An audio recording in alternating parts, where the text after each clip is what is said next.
Kim Chiu, hindi takot kay Janine.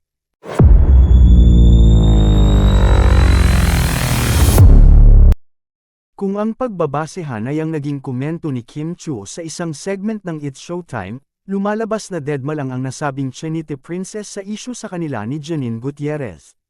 May kinalaman ito kay Paolo Avellino.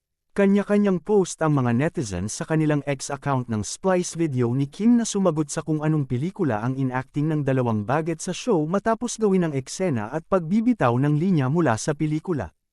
Matapos mauna sa buzzer, agad na sinagot ni Kim ang naturang eksena ay mula sa ngayon kaya. Na pinagbidahan nina Janine at Paolo. Sinabi agad ni Kim ang nasabing title at sinabing ngayon kaya. Dugtong pa niyang sabi, pinanood ko yan. Sabay tawa, sure ka ba? Dadang tanong ni Amy Perez na host ng segment. Banggit agad ni Kim na walang takot, Janine Gutierrez. Nakuha ni Kim ang tamang sagot sa title ng movie.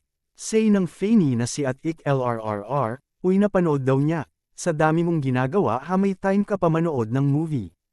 Gusto ko yung natatawa lang siya nung binanggit ang name ni girl. Wala talagang masamang tinapay sa kanila lol mga Fanny lang talaga sa kabila ayaw magsipag-move on. Lol. Ito ang moment na ginisa.